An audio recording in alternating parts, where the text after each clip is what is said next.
Nagsama kami ni Hilda noon nang hindi kasal.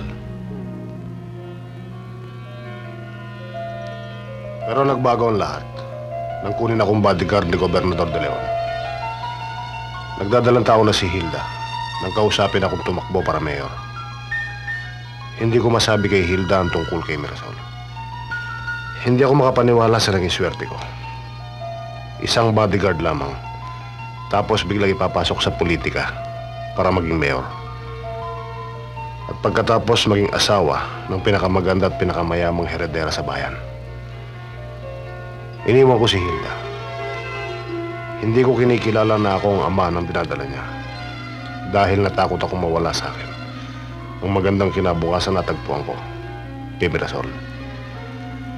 Kapag mayor na ako, maaari nang ihayag ang kasal namin ni Mirasol. Pero biglang nawala siyang parang bula pagkatapos noon.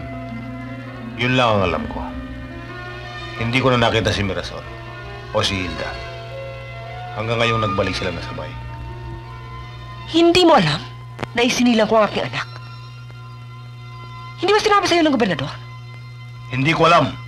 Hindi mo ba alam? Yes, ako magsasabi. Hilda. Nung nilayasan mo ako, dumiretso ko kay gobernador para magsumbong. Naging maunawaan ng gobernador. Ipinaliwanag niya sa akin ang sitwasyon. Na kapag naiskandalo ka sa panahon yun, baka matalo ka sa eleksyon. Doon niya ako pinatira sa kanyang bahay kung saan walang makakita sa aking pagdadalang tao. Pero nang maisilang ko ang sanggol, nakilala ko ang tunay niyang layunin. Kinuha niya ang aking anak. Siya na raw ang magpapalaki sa bata. Bibigyan niya ako ng pera para makapagbagong buhay, para layuan kita. Pero nakalingat sila sa pagbabantay. Hinanap ko ang aking anak. Nakita ko rin ang aking anak sa mga kwarto ng mga bata. Inisip ko agad kung paano tumakas. Biglang may usok na pumasok sa kwarto. Sunog. Sunog. Nasusunog ang bahay. Nagtatakbo ako. Nagising na lamang ako sa ospital. Tinanong ko sa kanila kung anong nangyari sa sanggol.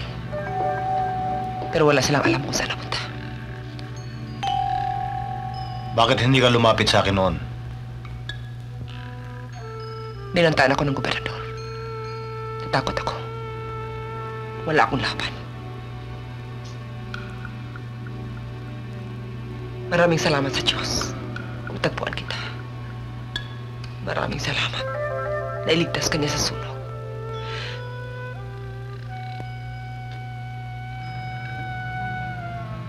Hindi ba ibinigyan ng gobernador ang sanggol sa tatlong kirida niya bago masunog ang bahay? Ang ibig kong sabihin, iba ang sanggol na nakita niyo sa loob ng bahay dahil namatay si gobernador sa sunog. Kung ganon, may pangalawang sanggol. Nalilito ako.